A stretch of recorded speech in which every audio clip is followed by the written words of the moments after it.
नमस्कार, जय श्री राम साथियों। 30 जनवरी रात्रि 12:02 पर वास्तविक शासक और हमारे जीवन को बुनियादी रूप से प्रभावित करने वाले न्यायाधीश शनि अपनी मूल त्रिकोण राशि कुंभ राशि में अब अस्त होने जा रहे हैं, जहां ये 6 मार्च तक इसी अवस्था में रहेंगे। यदि सीधे सीधे कहूं तो ये अवधि वैसे तो ज़्यादा लंबी नहीं है, लेकिन प्रत्येक राशि को अच्छा खासा स्ट्रगल करवाएगी। धन, परिवार, व्यापार अथवा नौकरी, हर जगह अचानक बड़ी चुनौतियां प्रकट होंगी। आप सोचेंगे अभी कल तक तो इस समस्या का कोई नामो निशान नहीं था, आज अचानक से ये प्रॉब्लम कहाँ से उत्पन्न हो गई। तो साथियों, पूरा वीडियो बेहद ध्यान से देखिएगा। जितने जरूरी फैक्ट हैं वो हम आपको सब बताएंगे।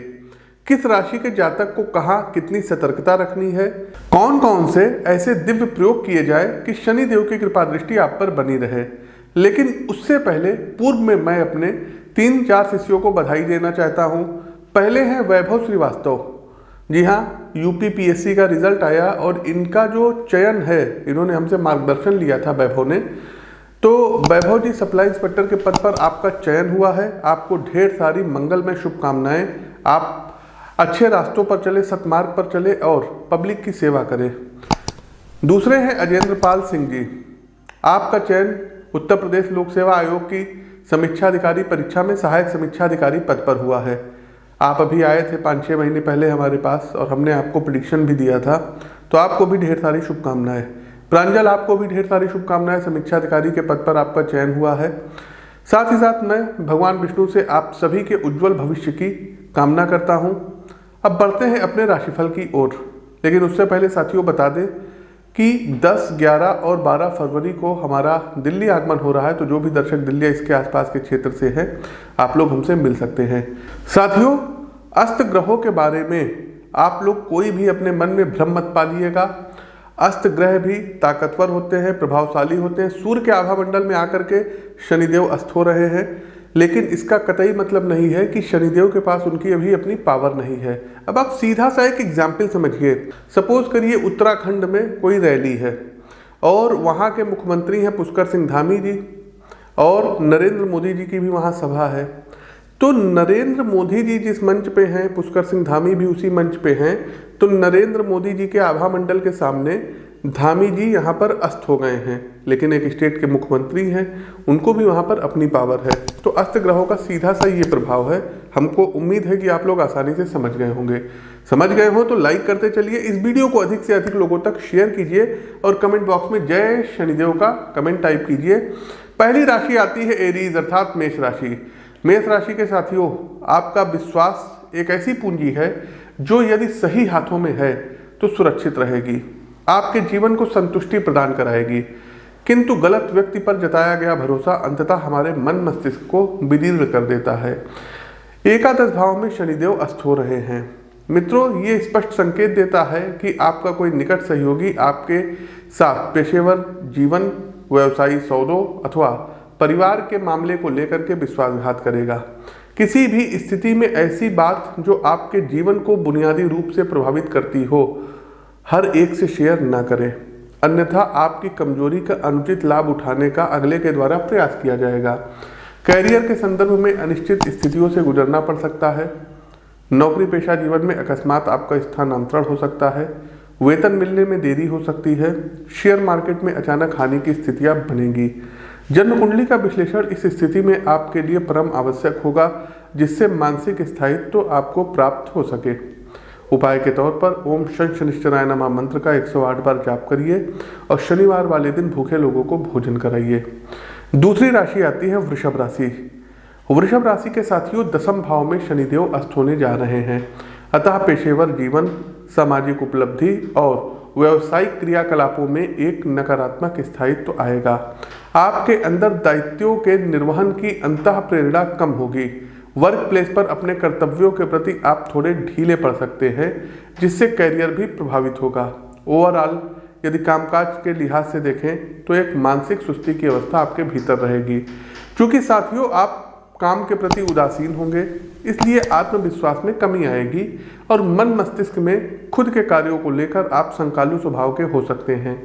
प्रिय साथियों, पेशेवर जीवन में भी शनिदेव चुनौती लेकर आएंगे, अतः किसी भी प्रकार के परिवर्तन के लिए यह समय अवधि बिल्कुल भी ठीक नहीं है। यदि आपकी वर्तमान जॉब में कोई प्रॉब्लम है, आप संतुष्ट नहीं हैं अथवा अन्य कोई फैक्टर है, तो भी अभी सेवा बदलने के विषय में विचार न करें, समय के साथ समझौता करिए। भविष्य में जब समय आपके पक्ष में होता है तब आप चेंजिंग के लिए प्रयास कर सकते हैं। चूंकि वक्त मुश्किल है, इसलिए कुंडली का विश्लेषण स्क्रीन के दिए गए नंबरों पर करवा सकते हैं। उपाय के तौर पर शनिवार वाले दिन 1.25 किलो काली उड़द की दाल धर्म स्थान पर अथवा किसी गरीब व्यक्ति को दान दें। तीसरी राशि आती है मिथुन राशि। मिथुन राशि के साथियों, नवम भाव अर्थात भाग्य भाव में शनि का अस्त होना 2 मुख्य फैक्टर प्रभावित कराएगा। पहला है स्वास्थ्य, यानी आपकी ओवरऑल हेल्थ का ग्राफ नीचे की ओर आएगा, आपके पिताजी को कुछ हेल्थ से रिलेटेड प्रॉब्लम होगी। और दूसरा है आपकी किस्मत, क्योंकि नवम भाव ये लक का भी भाव होता है, तो लक फैक्टर शनि की कुदृष्टि का शिकार होगा। खासकर युवा मित्र जो शैक्षणिक गतिविधियों में संलग्न हैं, अपने घर परिवार से दूर बड़े शहरों में अकेले रहकर सरकारी सेवा के चयन के लिए प्रयासरत हैं, उन्हें सेहत के लिहाज से दिक्कतें आ सकती हैं, जिससे पढ़ाई लिखाई और प्रिपरेशन में बाधा आएगी। चूंकि सेहत का ग्राफ गिरेगा तो पेशेवर जीवन में भी आप अपनी पूरी क्षमता से कार्य नहीं कर पाएंगे, जिससे करियर से जुड़े कई निर्णय पेंडिंग रह सकते हैं। आपके लिए राहत की बात यह रहेगी कि न सिर्फ ऑफिस स्टाफ बल्कि आपके वरिष्ठ अधिकारी आपकी असमर्थता को समझेंगे और सहयोग देंगे। जैसा मैंने शुरू में कहा कि लक फैक्टर कहीं ना कहीं आपके अगेंस्ट रहेगा, इसलिए यदि आप किसी प्रकार का इन्वेस्टमेंट प्लान अथवा शेयर मार्केट में निवेश को लेकर योजना पर काम कर रहे थे, थोड़ा धैर्य करें, अभी समय उपयुक्त नहीं है। उपाय के तौर पर आप लोगों को चाहिए कि शनि चालीसा का पाठ करिए और शनिवार वाले दिन पीपल के वृक्ष पर जल चढ़ाइए। चौथी राशि आती है कर्क राशि। कर्क राशि के साथियों, साझेदारी, समझ और रिश्तों के पारस्परिक विश्वास को क्षति पहुंचाने वाला ये समय रहेगा। जब शनि 8वें भाव में अस्त होंगे तो पारिवारिक संदर्भ में स्थितियां बिगड़ेंगी। दाम्पत्य जीवन या प्रेम जीवन दोनों जगहों पर विश्वास की बुनियाद किसी तीसरे व्यक्ति के कुतर्कों द्वारा प्रभावित की जा सकती है। प्रिय साथियों, जब हमारे सबसे करीबी संबंधों पर आँच आती है अथवा विश्वास का प्रश्न खड़ा होता है, तो व्यक्ति का मन, मस्तिष्क एवं संपूर्ण जीवन एक भावनात्मक भंवर में फंस कर रह जाता है। चूंकि आप परिवार की चिंताओं में निमग्न रहेंगे, इसलिए पेशेवर जीवन पर उतना ध्यान नहीं दे पाएंगे, अतः वहां से भी आपकी गैर मौजूदगी समस्याएं खड़ी करेगी और वर्कलोड बढ़ेगा, जिसके चलते आप दोहरी चिंता का शिकार हो सकते हैं। साझेदारी में बिजनेस यदि आपका चल रहा है तो मेरी सलाह मानिए, अपनी कुंडली का विश्लेषण इस अवधि में अवश्य करा लीजिएगा, क्योंकि पार्टनर की ओर से शनि के प्रभाव में आकर लीगल चुनौतियां खड़ी की जाएंगी, जिसका न सिर्फ व्यवसाय की ग्रोथ पर नकारात्मक प्रभाव पड़ेगा बल्कि मार्केट में भी आपकी क्षति खराब होगी, क्योंकि अष्टम शनि तीसरी दृष्टि आपके कर्म भाव को दे रहे हैं। उपाय के तौर पर दशरथ शनि स्तोत्र का प्रतिदिन पाठ करिए और हनुमान चालीसा का पाठ करिए। पंचम राशि आती है सिंह राशि। सिंह राशि के साथियों, कई बार बाहरी शत्रु हमें उतना नुकसान नहीं पहुंचा पाते हैं जितनी समस्या हमारा स्वयं का आचरण हमारे लिए खड़ा कर देता है। छठे और 7वें भाव के स्वामी शनि 7वें भाव में अस्त होने जा रहे हैं, जहां से आपके व्यक्तित्व के नकारात्मक पक्ष की शुरुआत होगी। परिवार व जीवन साथी के साथ आपका व्यवहार काफी सख्त रहेगा। संतान के ऊपर आप अपने फैसले को अनुचित ढंग से थोपने का प्रयास करेंगे, जिससे फैमिली में रिश्ते कुंठित हो सकते हैं। दरअसल ये एक ऐसी स्थिति होगी जहां आप इस भ्रम में रहेंगे कि मात्र आपका विचार ही मानने योग्य है, दूसरों का व्यू पॉइंट आप सुनना भी पसंद नहीं करेंगे। मित्रों, परिवार एक ऐसी संस्था है जहां यदि किसी भी सदस्य के अधिकार या सुविधाओं को दबाया जाए अथवा नकारात्मक रूप से प्रभावित किया जाए तो उस संस्था के बिखरने का खतरा पैदा हो जाता है। और इस ओर से आपको अब अधिक सजग रहने की सितारे सलाह दे रहे हैं। राहत की इतनी बात अवश्य होगी कि बाहरी शत्रु अथवा व्यवसाय के प्रतिद्वंदी इस अवधि में आपका कोई अहित नहीं कर पाएंगे। जैसा मैंने कहा कि आपकी प्रतिरोधक क्षमता बढ़ी हुई होगी, अतः आप शत्रुनाशक सिद्ध होंगे। शनिदेव आपके शत्रुओं का मर्दन करेंगे। उपाय के तौर पर आपको करना क्या होगा? तो शनिवार वाले दिन पीपल के वृक्ष पर जल चढ़ाइए और शनि के पौराणिक मंत्र नीलांजन समाभाषम रविपुत्रम यमाग्रजम छाया मार्तंड संभुतम तम नमामि शनिश्चरम, इस मंत्र का 108 बार प्रतिदिन जाप करिए। छठी राशि आती है कन्या राशि। कन्या राशि के छात्र मित्रों, छठे भाव में न्यायाधीश अस्त होने जा रहे हैं, तो शनिदेव सबसे ज़्यादा चुनौतियां भी अब आपके लिए लेकर के आए हैं। विशेषकर जो युवक प्रतियोगी परीक्षाओं की तैयारी में जोर शोर से लगे हैं, उन्हें कुछ सेटबैक इस अवधि में लगेंगे। सरकार की ओर से घोषित एग्जाम में डिले होना, रिजल्ट की अनाउंसमेंट में देरी अथवा परीक्षा का स्थगित हो जाना, ऐसी समस्याएं आएंगी जिनसे आपका मन पढ़ाई की ओर से खिन्न हो सकता है। साथियों, आपको समझना ये है कि शनि अपने स्वभाव के अनुकूल परिणाम में किसी न किसी कारण से देरी लाते हैं, अतः अस्थायी रुकावटों से आपको घबराना नहीं है। बस अपने कर्म के प्रति समर्पित रहिए। गुप्त शत्रुओं की ओर से आपके व्यापार अथवा नौकरी पेशा जीवन को नुकसान पहुंच सकता है। कोई ऐसा व्यक्ति जिसे आप अपना परम हितैषी समझेंगे, वही आपके लिए समस्याएं खड़ी करेगा। मेरा निवेदन है कि हॉरोस्कोप का एनालिसिस अवश्य करा लें, ताकि किसी भी प्रकार के बड़े नुकसान से आप बच सकें। तब तक के लिए उपाय पर आप लोग कर सकते हैं कि दशरथ शनि स्त्रोत का पाठ करिए और शनिवार वाले दिन पीपल के वृक्ष के नीचे एक तिल के तेल का दीपक जलाइए। 7वीं राशि आती है तुला राशि। तुला राशि के मित्रों, अन्य राशियों की तरह आपको भी अपनी अस्त अवस्था में शनिदेव स्ट्रगल कराएंगे। आपका भी हाल किसी से अलग रहने वाला नहीं है। पंचम भाव में इनका अस्त होना आपकी संतान एवं संबंधों को मार्ग से भटका सकता है। जो भी अभिभावक इस वीडियो को हमारे देख रहे हैं, वो अपनी संतान के संबंध में अब थोड़े सतर्क हो जाएं, अन्यथा आने वाला समय उनके भविष्य को अंधकार में ले जा सकता है। आपका पाल्य, आपका बेटा या बेटी कुछ ऐसे असामाजिक तत्वों के संपर्क में आ सकता है जहां से वो सही और गलत का भेद खत्म कर सकता है। उसको सही गलत का भेद ही ना पता चले, इसलिए उनके क्रियाकलापों, उठने बैठने और खासकर सोशल मीडिया अकाउंट पर कड़ी नज़र आपको रखनी होगी। उनके फ़ोन आपको चेक करने होंगे, वो किससे बात करते हैं, कहाँ जाते हैं, कहाँ उठते हैं, कहाँ बैठते हैं, स्कूल सही से जा रहे हैं कि रास्ते से बंक कर दे रहे हैं, ये सब पर अब आपको खास नज़र रखनी होगी। यहाँ ये बता देना आवश्यक है कि कुंडली विश्लेषण के द्वारा आप भविष्य संबंधी सटीक घटनाओं को लेकर और अधिक सावधान हो सकते हैं। अपनी जीवन शैली आपको सुधारनी होगी मित्रों, अन्यथा आपका खान पान और लाइफस्टाइल शारीरिक स्वास्थ्य के लिए मुसीबत बना सकता है। हेल्थ प्रॉब्लम आ सकती है, हाई ब्लड प्रेशर, कोलेस्ट्रॉल और लीवर से संबंधित आपको कुछ दिक्कत हो सकती है। एल्कोहल का सेवन कम करिएगा। उपाय के तौर पर आप लोगों को चाहिए कि प्रतिदिन हनुमान चालीसा का 3 बार आप लोग पाठ करिए। साथ ही साथ शनिवार को शनि मंदिर में शनिदेव के दर्शन अवश्य करिए। आगे बढ़ते हैं वृश्चिक राशि। वृश्चिक राशि के साथियों, शनिदेव का गोचर आपके चतुर्थ भाव में और यहीं पर अब ये अस्त हो रहे हैं, तो इस बात का संकेत है कि किसी भी नई योजना को लागू करने के लिए समय शुभ नहीं है। आपको इंतजार करना होगा। भूमि, भवन अथवा वाहन की खरीद, किसी प्रकार का इन्वेस्टमेंट या बिजनेस स्कीम लागू करने का विचार इस अवधि में त्याग देना आपके लिए बेहतर रहेगा, अन्यथा लाभ तो कुछ नहीं होगा, उल्टा आप लोग आर्थिक नुकसान आपको उठाना पड़ सकता है। परिवार में माताजी के स्वास्थ्य का विशेष ध्यान आपको रखने की सितारे सलाह दे रहे हैं। न्यूरो और हड्डियों से संबंधित किसी योग्य डॉक्टर के संपर्क में रहें और समय रहते उनकी कुंडली का विश्लेषण अवश्य करवा लीजिएगा, कारण कि चौथा भाव कहीं ना कहीं माता के स्वास्थ्य को भी इंडिकेट करता है। साथियों, संतुलन सृष्टि का नियम है, अतः आपको भी अपने काम और परिवार के बीच बैलेंस बना करके चलना होगा। यदि जीवन का तराजू असंतुलित होता है तो फैमिली में तनाव पसर सकता है, बढ़ सकता है, जिसका आपके प्रोफेशनल लाइफ पर भी नकारात्मक असर पड़ेगा। हर हाल में फैमिली फर्स्ट की पॉलिसी को ही आपको फॉलो करना है। किसी के साथ कोई नई डील नहीं करनी है, किसी के प्रलोभन में नहीं फंसना है। साथ ही साथ बातचीत करते समय ध्यान रखिएगा। उपाय के तौर पर आपको करना क्या रहेगा, तो प्रतिदिन हनुमान अष्टक का पाठ करिए और प्रत्येक शनिवार के दिन 250 ग्राम चाय पत्ती ये गरीबों में या धर्म स्थान पर डोनेट करें। आगे बढ़ते हैं धनु राशि।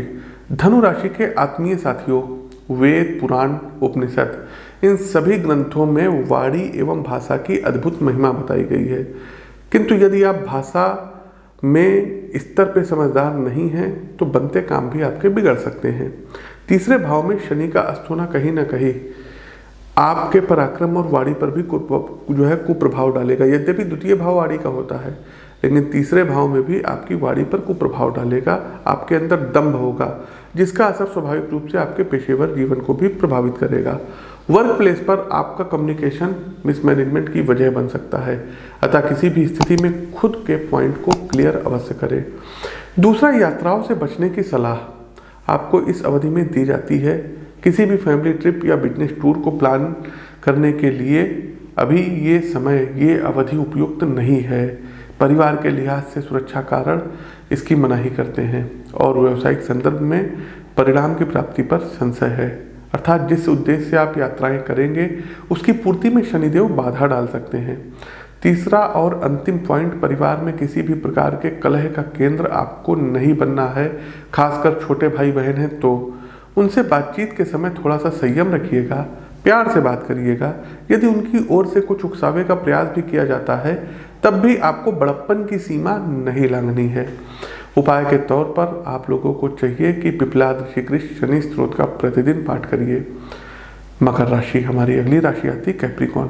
देखिए, मकर राशि के प्रबुद्ध साथियों, शनि आपके लग्न स्वामी हैं और दूसरे भाव में अस्त होने जा रहे हैं, अतः आपके लिए यह स्थिति सुखद नहीं कही जा सकती है। हाँ, सीखने के लिहाज से कुछ नया जानने समझने की जिज्ञासा अवश्य मन में जन्म लेगी और आप किसी नई स्किल का विकास भी करेंगे, लेकिन इसके अलावा काफ़ी कुछ चुनौतियाँ आपके सामने आएंगी।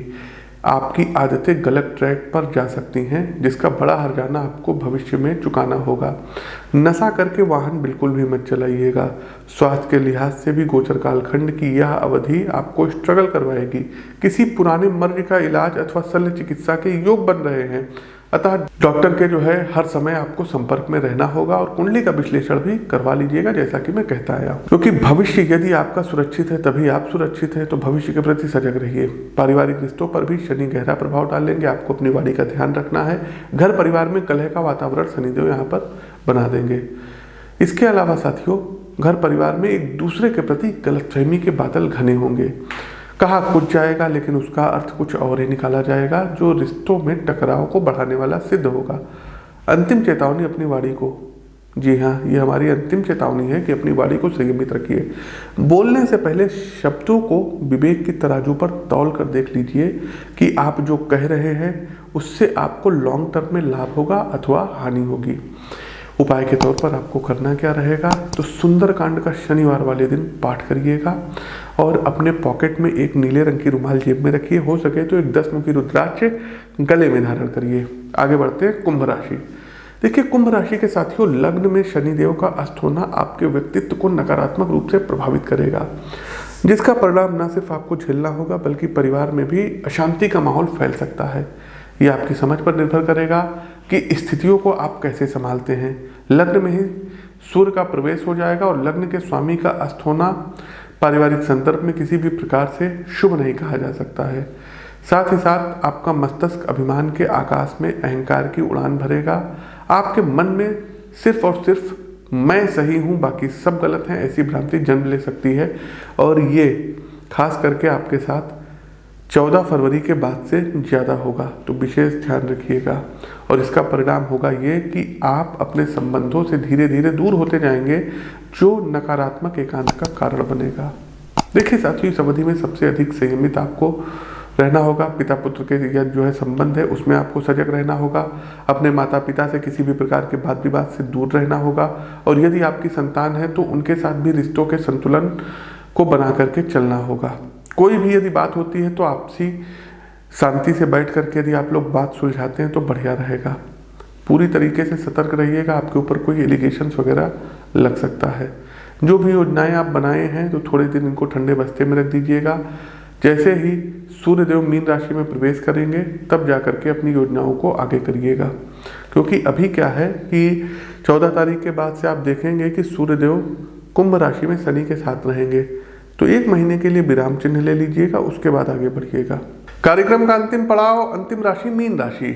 मीन राशि के प्रबुद्ध साथियों, 12वें भाव में शनिदेव अस्त हो रहे हैं, इसलिए धन संबंधी जितने भी मामले हैं, फिर चाहे वो आपके निवेश से जुड़े हों, बिजनेस को विस्तार देने के लिए जुड़े हों या व्यक्तिगत खर्चे हों, इन सभी पर युक्त युक्त बंधन आपको लगाने होंगे, कारण कि इस अवधि में किसी भी प्रकार का निवेश बाजार में फंस सकता है। किसी प्रकार की फाइनेंशियली चीटिंग का आप शिकार हो सकते हैं, अथवा शेयर मार्केट का अकस्मात नीचे आना आपके लिए नुकसानदायक सिद्ध होगा। अतः धन से जुड़ी किसी भी बड़ी योजना को फिलहाल स्थगित करना ही उचित होगा। चूंकि शनि स्वयं न्यायाधीश हैं, अतः इस अवधि में कोर्ट कचहरी के चक्कर लग सकते हैं। भूमि से जुड़ी संपत्ति, व्यवसाय से जुड़ा हुआ कोई मामला अथवा पारिवारिक वाद विवाद कोर्ट की चौखट तक आपको ले जाएगा। सलाह है, आप मानेंगे तो फायदा होगा। कुंडली का विश्लेषण एवं ज्योतिषीय मार्गदर्शन इस अवधि में अवश्य ले लीजिएगा, आपके लिए हितकारी होगा। छात्रों के लिए समय अनुशासन और लक्ष्यों के प्रति एकाग्रता में व्यतीत होगा। आप स्वयं को लेकर अपने दृष्टिकोण में व्यापक सकारात्मक सुधार करते हुए दिखाई दे रहे हैं। साथ ही साथ इस समय अवधि में प्रभावी लाभ उठाने के लिए पहले आपको 2 कार्य करने होंगे।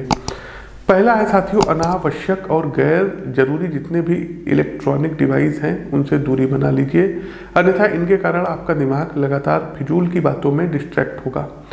दूसरा, आपका उद्देश्य क्या है, आप अपनी शिक्षा से किन लक्ष्यों को प्राप्त करना चाहते हैं, इसको लेकर के एक प्रॉपर आपको वर्क प्लान तैयार करिए, जिससे आपकी प्रिपरेशन ज़्यादा गोल ओरिएंटेड हो सके।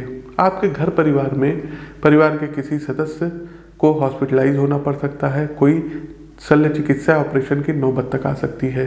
मीन राशि के जातकों, अस्त शनि आपको यात्राएं बहुत कराएंगे, खर्चे बहुत कराएंगे, इसलिए अपने बजट को संतुलित करके चलिएगा। उपाय के तौर पर शनिदेव के बीज मंत्रों का ओम प्राम प्रीम प्रोम सह शनिश्चराय नमः 108 बार जाप करिएगा और एक 5 मुखी रुद्राक्ष की माला गले में धारण करिए। प्रत्येक दिन भगवान शिव को जल में काला तिल मिला करके अभिषेक करिए नमः शिवाय मंत्र से। इन उपायों को करिए, शनिदेव आपके अनुकूल हो जाएंगे। तो प्रिय साथियों, हमारा प्रस्तुत कार्यक्रम कैसा लगा कमेंट बॉक्स के माध्यम से हमें अवगत कराइए। नए हैं तो चैनल को सब्सक्राइब करिए, बेल आइकन दबाइए। अपनी वाणी को विराम देते हुए ज्योतिष के इस मंच से मैं पंडित आशीष वत्स आप सभी प्रबुद्ध साथियों से विदा लेता हूँ। नमस्कार, जय शनिदेव।